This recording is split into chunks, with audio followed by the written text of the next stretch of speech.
I see some wonderful friends here. People who, when you think about it, when you think about our country, where you grew up, and what we stand for, people who made this a reality, made it possible.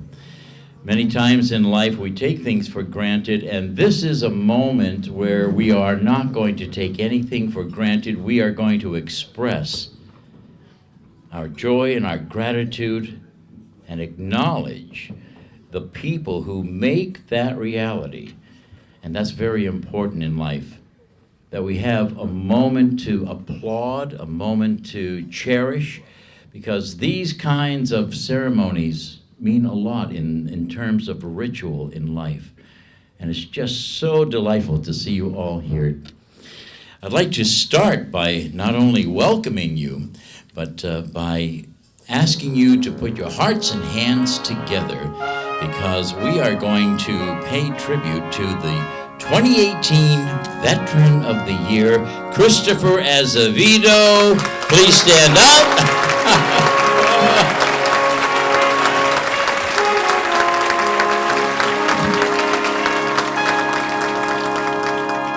Annabella told me that you have a wonderful, warm smile to match your heart. So we're going to find out more about that. Is it possible that we say the Pledge of Allegiance with all of our pride, with all of our passion? Is that possible? Then let us stand and do that as proud as can be. I pledge allegiance to the flag of the United States of America and to the republic for which it stands, one nation, under God, indivisible, with liberty and justice for all. God bless. I wish they had an amen after that. It's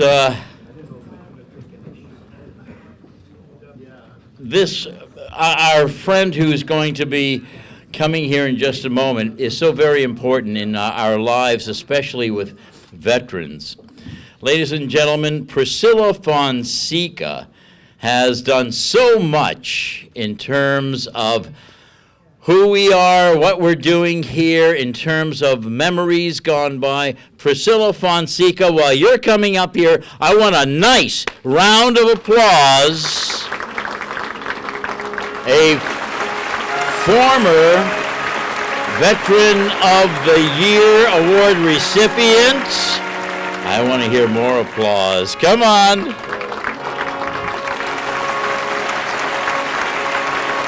Priscilla is a member of the DAV, also American Legion, and a chaplain, correct? For the Department of District of Massachusetts. You can have my confession after we eat. Later. All right, honey. We'll find a booth. We'll find a booth. I like it. In the meanwhile, ladies and gentlemen, previously, Priscilla was the adjutant for the New Bedford Veterans Council. We're honored with your presence. Priscilla was part of the development of the Women's Veterans Memorial that we all cherish at Fort Tabor. And for the past 20 years, Priscilla has been hosting, yes, she's a television star.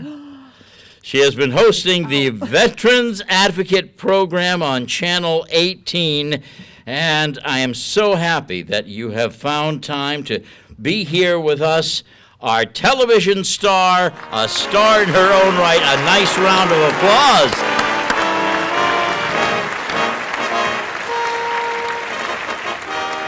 Almighty God, we pray to you to help us have faith in our God and country, to keep the freedom we have cherished over 200 years, and that with this freedom we may continue to grow in all our understandings. Also help us with the friendships we have made to learn to love one another, so that harmony and love may be with us always in this great land of ours. We ask this in your name. We are here today to honor Christopher Azevedo, the Veteran of the Year, for how he has served his country and his city in their needs. Amen. Amen. I'm going to take a moment here to escort you back. Hold on.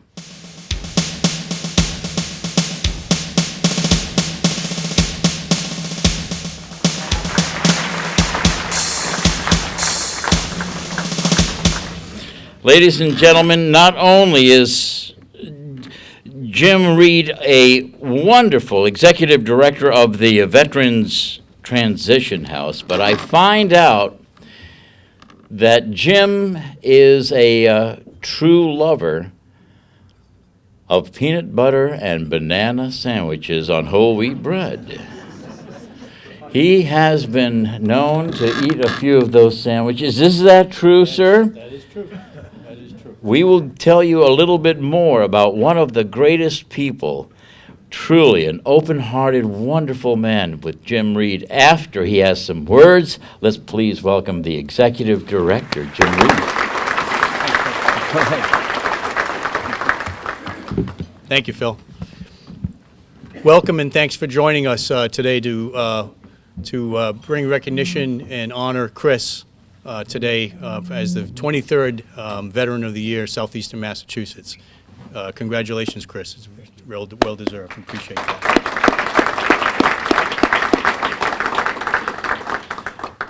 Yep. Okay, you can't hear.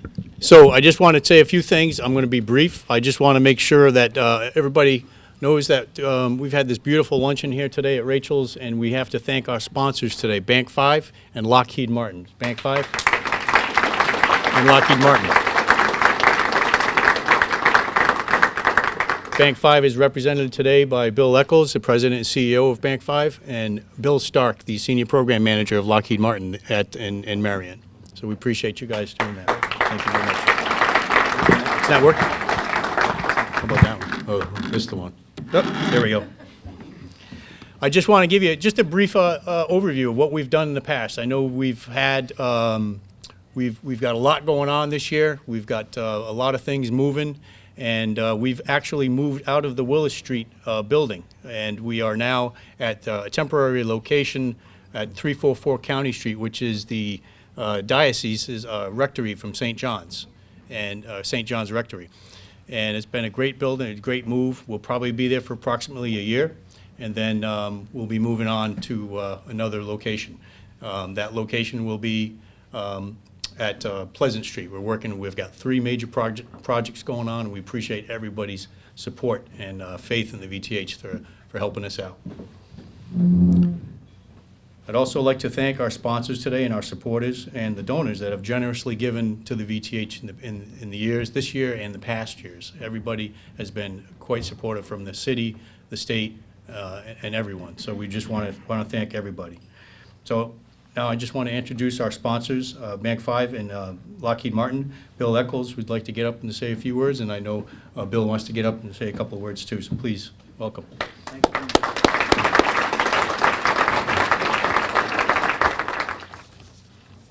Good morning. It is once again Lockheed Martin's pleasure to be part of the Southeastern Massachusetts Veterans Transition House Veteran of the Year Award Banquet. We are honored to be a sponsor and part of this event. We congratulate Christopher Azevedo and all he has done to earn this award. Chris, thank you. Well done.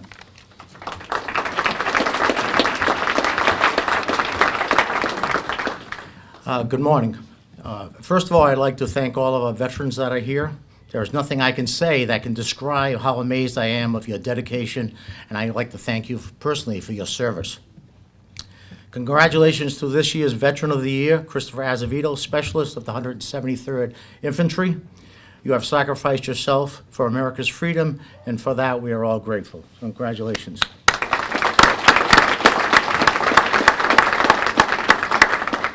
It has always been a big part of Bank 5's mission to support veterans, and we are proud of our partnership with VTH. Today, I am happy to formally announce our commitment of $100,000 to the Veterans Transitions House Building Hope for Heroes campaign. We're excited to be helpful and advance a significant transformation that includes a massive campus renovation that will add permanent housing, a new home for VTH supportive transition housing, and a drop-in outreach center. So, Jim, it's certainly our pleasure to work with you on this project. And lastly, thank you. Lastly, again, I want to congratulate Christopher and wish him a happy Veterans Day and all a happy Veterans Day this weekend. Thank you for your service.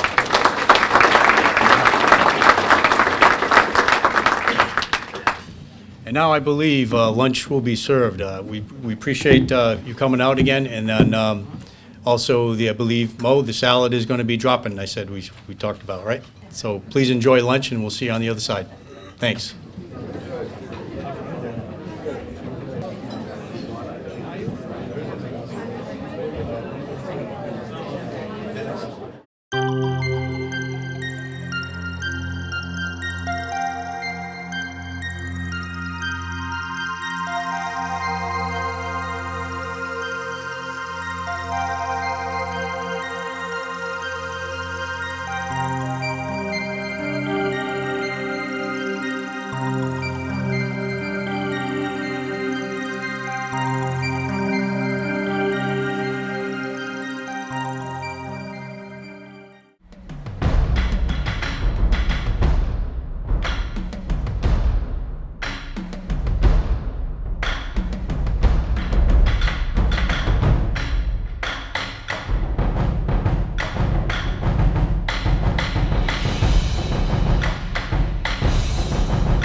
Before we introduce Wayne and Linda, I see here that we have a lot of wonderful people.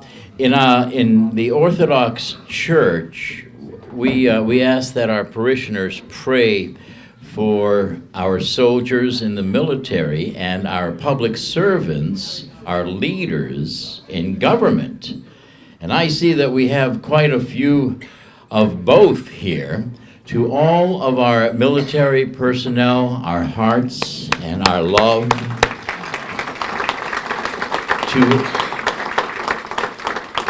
And to all of our public servants, may I ask you all just to stand up so we can appreciate you. All of our public servants over here, come on, let's look at here. Absolutely.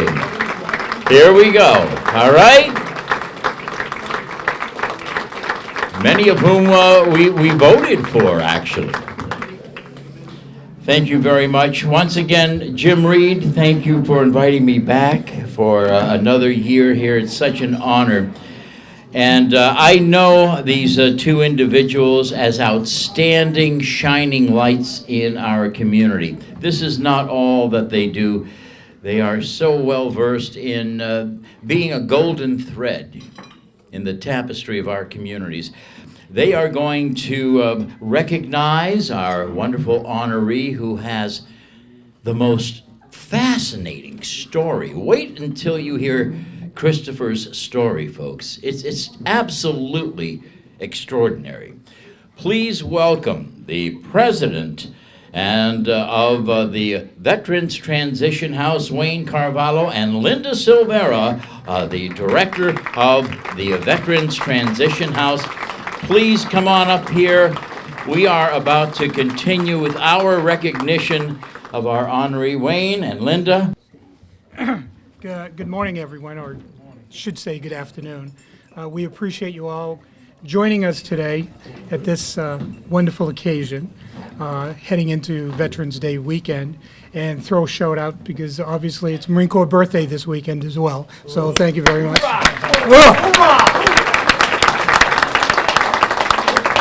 So that's about the extent that I'm going to say. Congratulations, Chris, and I'm going to introduce Linda to step up and run away with it. Good afternoon, all. My name is Linda Silvera, and I am vertically challenged.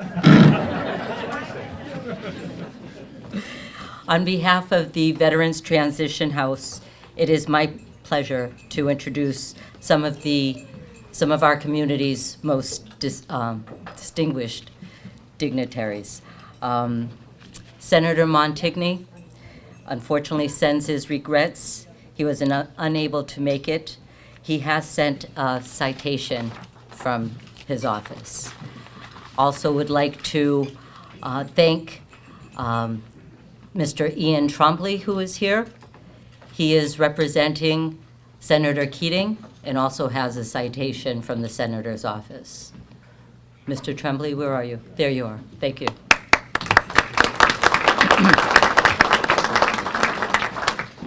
Also, State Representative Paul Schmidt. Are you here? I am. Mr. Schmidt, thank you very much for attending, for your support. And State Representative Schmidt also has a citation from his office. State Representative Antonio Cabral, where are you, Mr. Cabral? Stand up. Thank you for your support, and also sends a citation from the Senator's office. Also, I would like to recognize and introduce New Bedford City Councilors. We'll start with Ian Abreu. Naomi Carney, are you here? Deborah Coelho, please stand up as I say your names. Brian Gomes. Linda Morad, President Linda Morad. William Markey. Maria Giesta. Hugh Dunn. Dana Ribeiro, Scott Lima, and Joseph Lopes. The Veterans Transition House would also like to thank Mayor John Mitchell for his support and welcome him to deliver his citation. Are you here, Mayor Mitchell?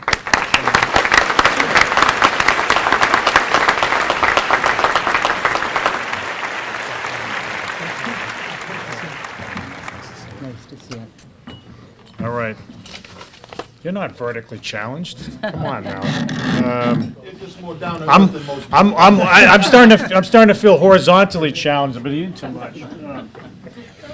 I just wanted to offer up a couple of words about the VTH, about Veterans Day, and about our honoree today, Chris Azevedo, who richly deserves to be honored for reasons that everyone here is familiar with. I want to first of all thank the VTH for being there for veterans, particularly those who are from New Bedford, who have come to New Bedford, and who deserve our support because of their commitment to service, their sacrifice, and it's an organization that has been there for so many years, and has not only done a great job in executing on its mission, but is also an example for so many others around the country, so many other organizations that work directly with veterans, so many other organizations that try to do their part in serving those who've served. It is just such a well-run place that we're proud of. We hold it out as an example, and people from when I travel around to places, other cities, to Boston and others, they say, hey, you guys in New Bedford are doing something right there for sure. So I want to thank Wayne, I want to thank Linda, I want to thank Jim and the entire staff and all the volunteers, and there are lots of volunteers, lots of folks who help out for doing what you do. It really counts. You're really making it matter.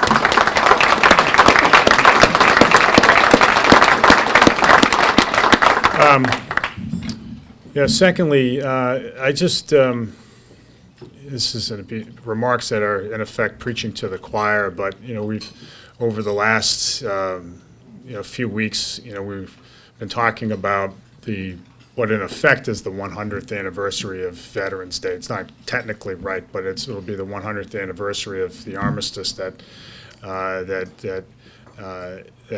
was in effect a truce to the First World War, and that's coming up this weekend, which is a remarkable event. We've been I had the privilege of pinch hitting for Phil Paleologos a few weeks ago on his show, and we did a piece on World War I and New Bedford in 1918, and we'll be doing more this weekend, both with our parade, but also with an event at what I think most folks in this room will remember as the Battery D Monument, which was renamed as the National Guard Monument. But of course, it's the soldier holding the artillery round in that triangle on Kempton Street where Silverstein's used to be. I'm dating myself with that comment, but I think a lot of folks will remember Silverstein's as well. But it was it's a reminder that monument is a reminder of what of the sacrifice of 100 years ago of a number of folks from our city. That was in that one unit, that one battery. There were 26 soldiers lost from New Bedford. They saw a ton of action in a matter of a few months, and connecting up our efforts to connect up with our own history and by extension our nation's history is so important. And the more that we can evangelize that point, especially to kids out there who need to know the lessons of service, is really incumbent upon us as a community.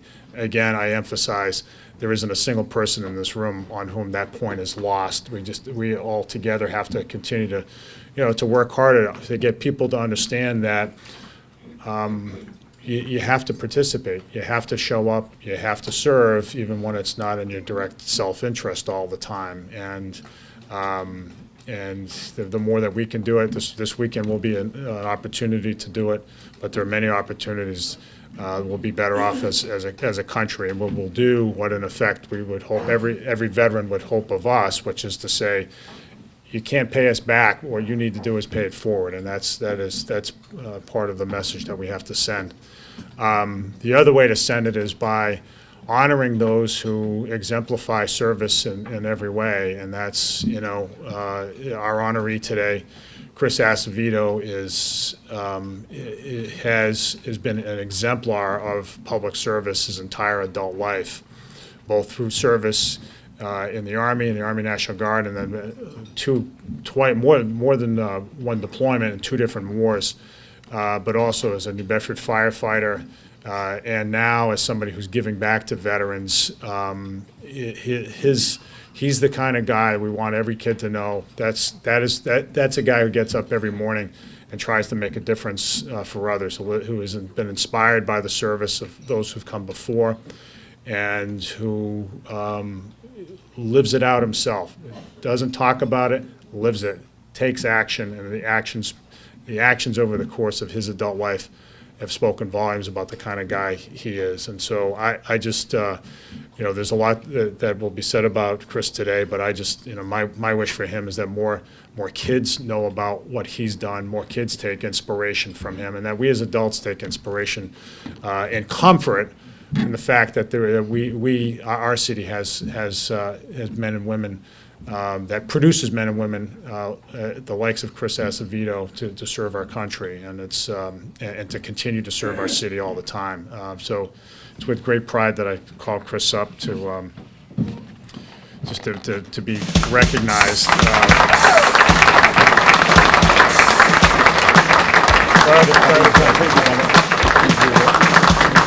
right. I know he's not going to want me to go on and on about him, but everybody in this room will agree you deserve it. But it says here, the city of New Bedford hereby offers its sincerest congratulations to Chris Azevedo for receiving the 2018 Veteran of the Year Award from the Veterans Transition House in appreciation of your service to country and your dedication to helping veterans and those less fortunate in Greater New Bedford. Signed by me as mayor on this very day of November 2018. Chris, congratulations. Thank you.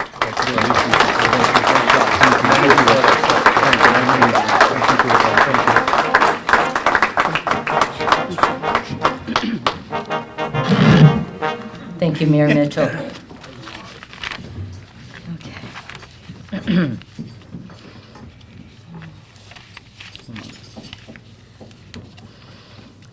Okay. Well, it is my honor, on behalf of the Veterans Transition House, formerly known as the Southeastern Massachusetts Veterans Housing Program, to announce the selection of the United States Army Specialist Christopher E. Azevedo as the 2018 Veteran of the Year. Mr. Azevedo is the 23rd recipient of this award, and Mr. Azevedo was deployed to Desert Storm Active Navy 1988 to 91, Active Navy Reserves until 1993. Following 9/11, he felt the calling to serve our country once again.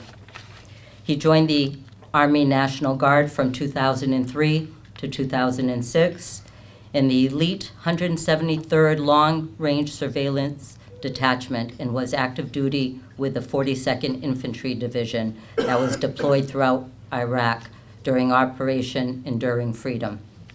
Chris survived numerous attacks. However, a direct hit to his vehicle left him with a traumatic brain injury, spinal damage, and numerous other medical issues. Despite these traumatic injuries, Chris was able to adjust to college at the age of 45 and maintain academic honors. Chris decided to dedicate his life to helping other veterans. He one day hopes to become a licensed psychiatrist. In the spirit of camaraderie, he does not celebrate his own accomplishments. Instead, he continues to give back to the community, working tirelessly to network professionals with veterans and navigate services to prevent substance abuse, suicide, and homelessness. Ladies and gentlemen, it is my honor, on behalf of the Veterans Transition House, to present Christopher Azevedo with a Veteran of the Year Award. Chris, would you please come up to the podium?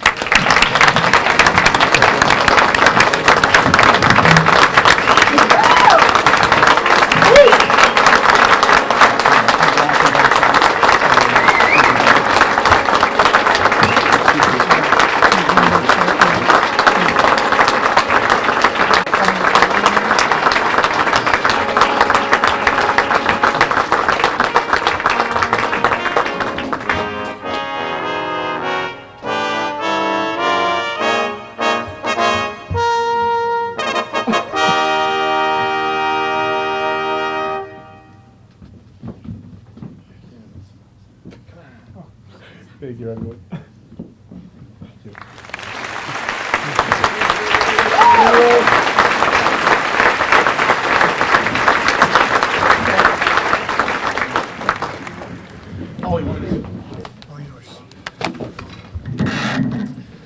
Well, hello, everyone. Thank you for coming. I greatly appreciate your presence. Just overwhelmed by all of this. Never intended on being here today. It's been quite a journey and a long road. I'd like to thank all the local public officials, state, everyone that's come down and to celebrate me, and I greatly appreciate it. You have no idea how much this means. My wife warned me prior to being here to try and keep this brief because she knows when I'm passionate about something and I start talking, I often don't stop. And it will be difficult for me to get through this without becoming emotional due to the weight that it bears. I believe I have a responsibility, as we all do. Much of what I speak about isn't just about myself, but about thousands of others that serve. War does stuff to a man or woman that has served, and there's just fundamental changes that happen to you that you can't easily put into a package. Sorry.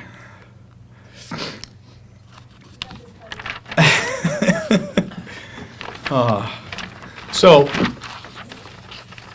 other people I have to thank, and I apologize, I'm kind of messed up here.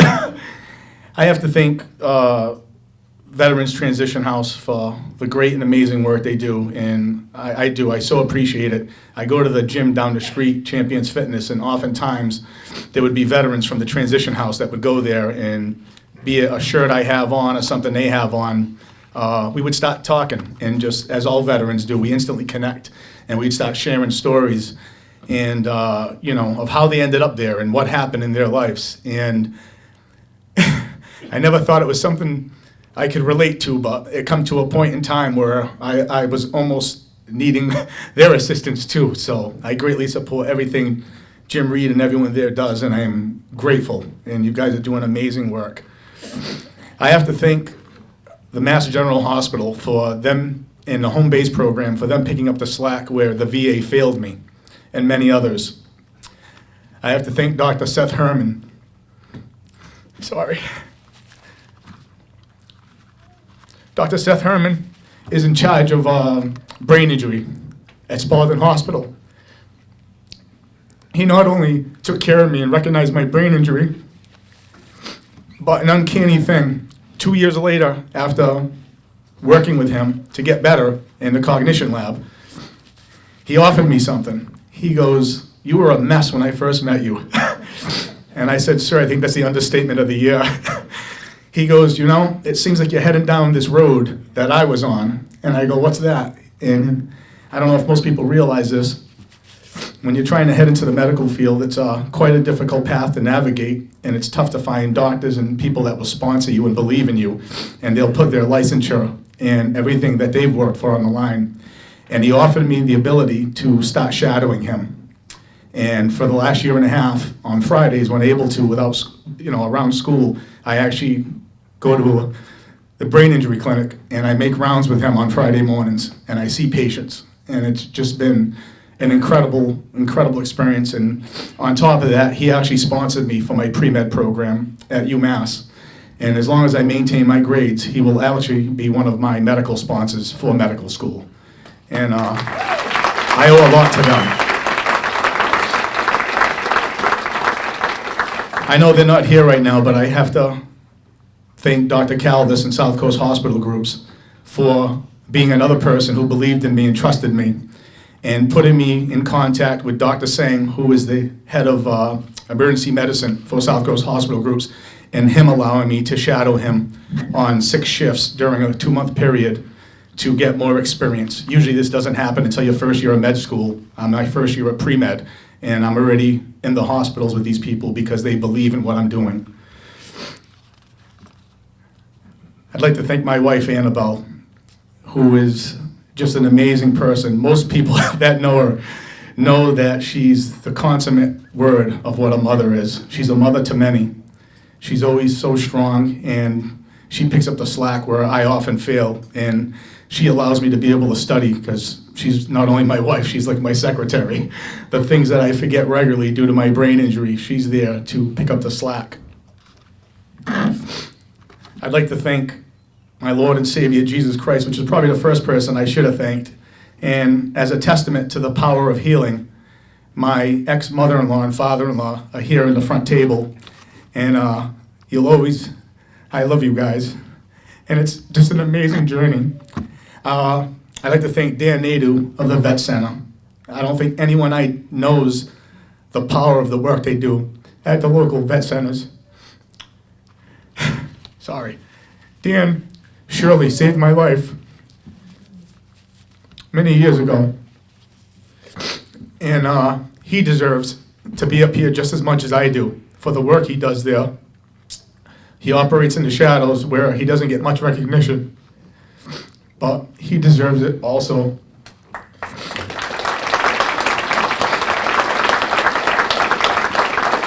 Also, before I forget,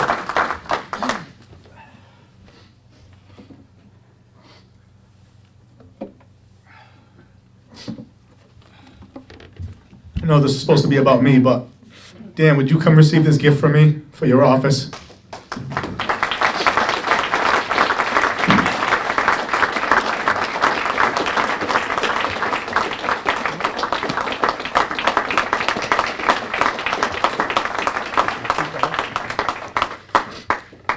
Thank you. Also, would Jim Reed please come up here, please?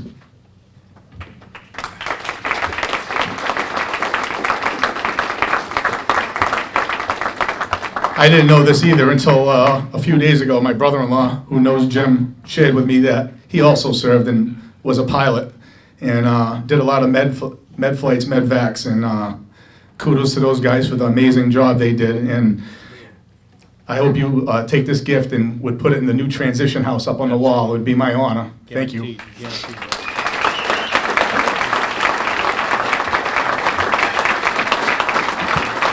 Thank you, brother. So, how did I get here, if you will give me the time? It was a unique situation to go into the National Guard, to be a prime military person during the ramp up for these last wars. I have a friend who's a current federal agent who said, hey, we were sitting in the signal room of the fire department one day, and he goes, why don't you go back in the military? And I was like, I've been thinking about it. So he plugged me in with a small unit in Rhode Island that you had to do pre-trials for and test out for. And I worked hard for 90 days, had an interview, went through a psych eval and got accepted. And it's a unique thing because you have to spend years in the military to do that type of work. I went from the streets to 90 days later swearing in and being in a small unit, being a small unit operator on a 6-man surveillance and recon team. And I have to talk about our job and those guys because we get no recognition for the work we did in country. You'll never see unit citations on our chest. We operated autonomously from every other Army unit, many times taking fire from our own people. Everything we did on our own. It's the only place in the military where you will see specialists doing captain level operations and planning. No one told us what to do. All we knew is there was people dying on certain roadsides. We'd get sent to an area, we'd spin up a plan, and we would run 72 to 96-hour mission sets. Due to the work of not just me, sorry, there is no doubt in my mind. I often wrestle with guilt, feeling like I didn't do enough. And oftentimes, as horrible as to say that, in the military, in the infantry, we attest success with kill ratios.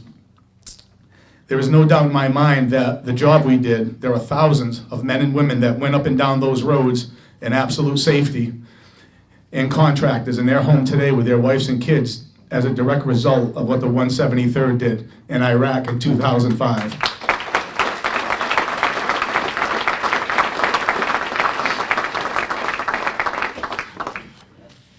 General Douglas MacArthur said, "The soldier, above all else, prays for peace, for he must suffer the deepest wounds and scars of war." Nothing could be truer. This past June made 5 years for me without any opiates or amphetamines. And this month right now that this is being held on in November makes 3 years without any alcohol.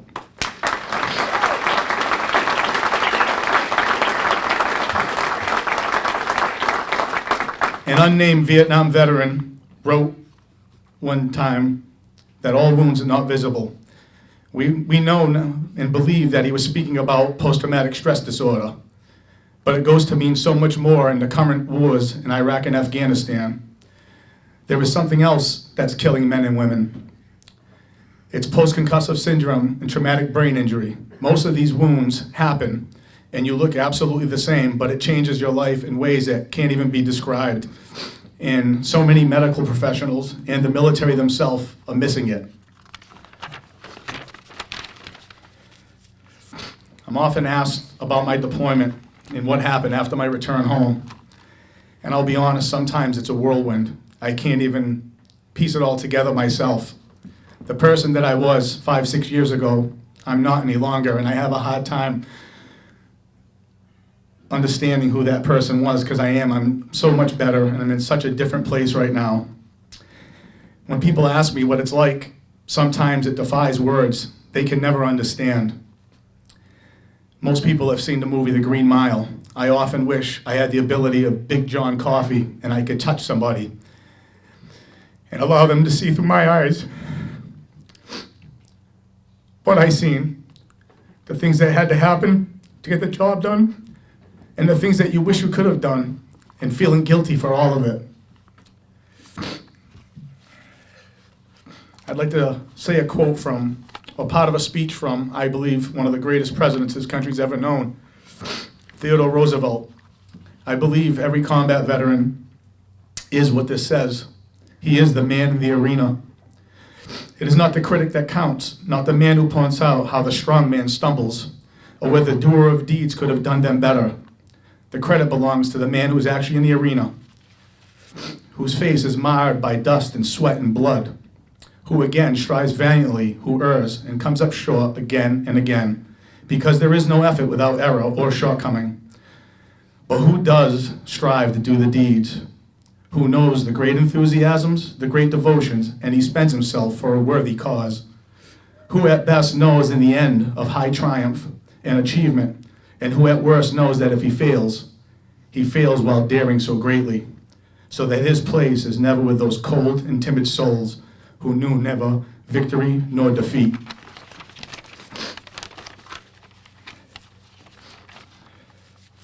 It was spoke of in ancient times and warriors of past that those have fallen in battle. Sorry. Are never forgotten so long as someone speaks their name. I shall do that now. One of the highest death tolls out of the entire year of Iraq was in 2005 when I was there, and preceding year of 2006. These 4 men were personal friends of ours. Due to our operations, we dealt with not too many other people, and I was always grateful for that, because I already went to too many memorial services. Standing in front of another man's boots is a trauma of another kind altogether that's hard to convey into words. Unfortunately, we got pulled off our normal missions to help train these guys to be more effective. And I unfortunately got close to them. Specialist Gennaro Pellegrini Jr. Sorry. 31 years old, from Philadelphia, police officer, was an avid fighter, won his first fight just prior to our deployment. Specialist John Cullick, 35-year-old of Hartsville, Pennsylvania, firefighter with the Montgomery County Fire Services, married with 2 children, loved riding his Harley Davidson and fishing. Sergeant Francis J. Straub Jr., 24 years old, Philadelphia, worked at the airport at the UPS terminal. Private First Class Nathaniel DeTemple, 19 years old, Morrisville, Pennsylvania, son of a local police officer. May you rest in peace. We often spoke of that the greatest generation was during World War II, and there is no doubt those men were amazing and did amazing things. But the reality is not killing, guilty of not doing enough, feeling like you have done so much. The questions play over and over in your mind until it finally brings exhaustion and then sleep. And it's there once again in the form of a nightmare. Your screaming commands in the middle of the night, the firefight, the IEDs, the patrols, the multi-day missions, and yes, even the missions of quiet. Even periods of quiet in a time of war are bad, just as of action. Now you're acting it out loud. You make a radio check, you're screaming in the night. Your wife soon learns how to wake you from your terror without trying to startle you too badly. The look of innocence in her eyes, her inability to help. Your children are scared as you yell obscenities in the night and at the enemy, wanting to kill them. I know for me, my comfort zone was anger, an emotion so strong, it became my dear friend, and that anger introduced hatred, a deep-seated burning hatred, and we became one.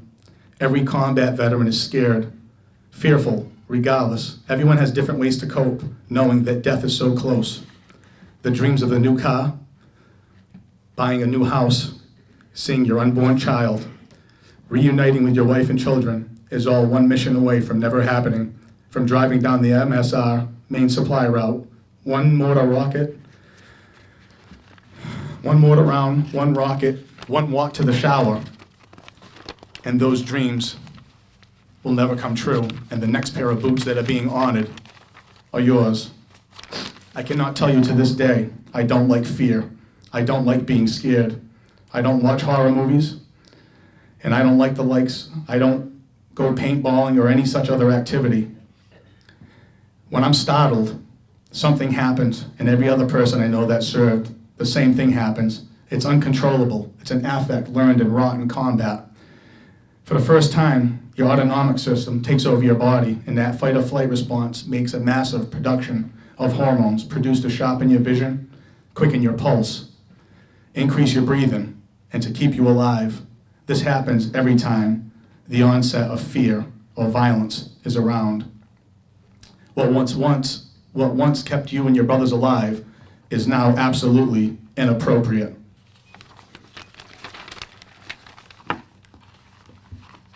Before I read the last thing, I want to share a poem I wrote from my book, and I've had numerous veterans that I've shared with it from World War II on, and it says, everything that you say in that is something that we have felt and that we have searched for and that we have gone over again and again. Prior to me reading that, I just want to challenge everyone to understand that all wounds are not visible. You never know what someone who serves is going through. Reach out, ask them. I challenge everyone to give generously of your time, of your finances, to give back to help the veterans populace and make it a better place. Don't leave here as a black person, a white person, a Republican, Chinese, Democrat. Leave here unified as an American and give back to those who have given everything so we can have the freedoms that we now enjoy. The poem is titled Combat Veteran. I am love. I am hate. I am weak. I am strong. I am broken and I am whole. I am the light. I am the dark. I am lost and I am found. I am lowly and I am up above. I am withdrawn and I am outgoing. I am revered and I am despised. I am sought after and I am shunned. Again, I am lost. I am found. I am righteous and I am immoral. I am detached and I am fully engaged. I am empty and I am full. I want for nothing. I desire for everything. I am fulfilled and I am ever searching. I am hot. I am cold. I am afraid and I am brave. I am vindicated and I am guilty. I am what you made me, a combat veteran. Thank you.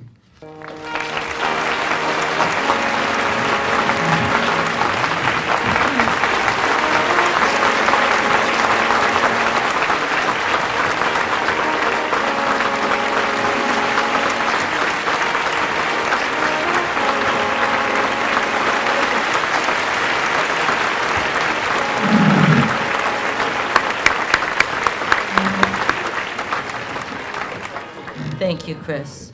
Before we wrap up, I just want to give the opportunity for a few of the state reps and counselors to present their citations to Chris.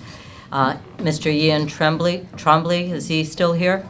If you'd like to present your citation.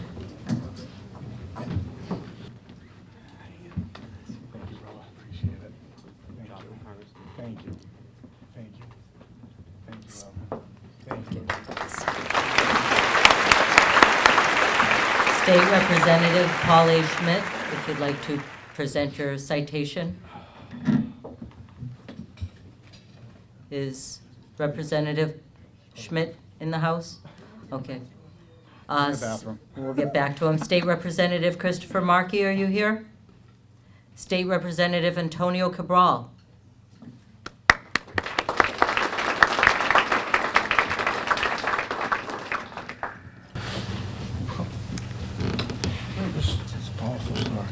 Thank you, sir. I appreciate that. Congratulations for today. Thank you for everything you do. We wanted myself to honor you, all your Thank done, you. what you continue to do. Thank you so With your much. personal mission, your personal journey. Thank you so much. I greatly appreciate It's that. powerful. I appreciate it. Thank you, sir. Thank you so much. I appreciate that.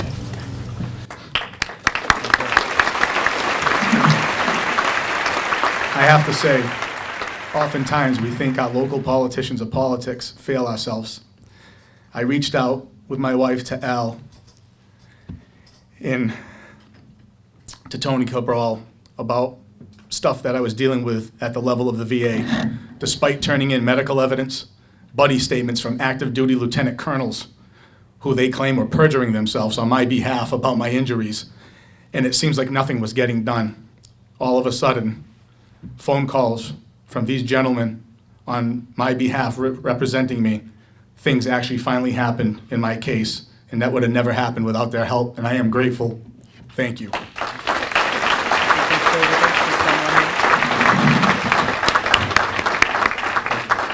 And from the city councilors, Councilor Naomi Carney, if you'd come up and present your citation, please.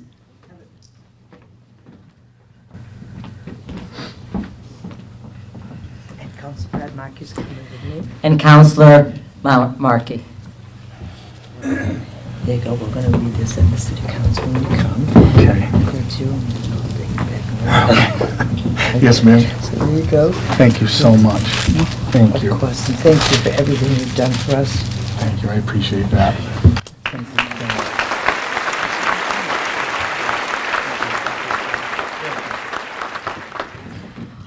Okay, and I would also thank you to Mr. Trombley and Senator Schmidt. I don't think they're back yet, but thank you for your citations. And I would like to bring Phil up for the final remarks and closing. Beyond words. Goes beyond words. My only closing remark is that thank you for being an inspiration in our souls, Christopher.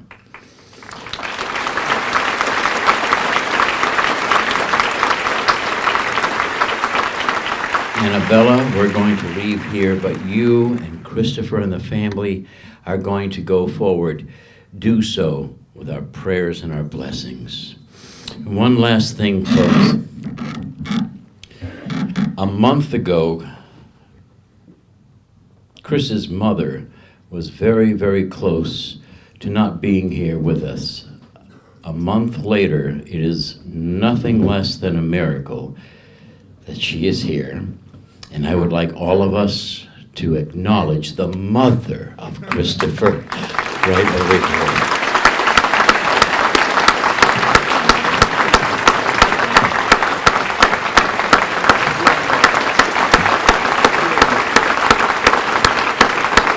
What our mothers go through and our fathers, what they go through.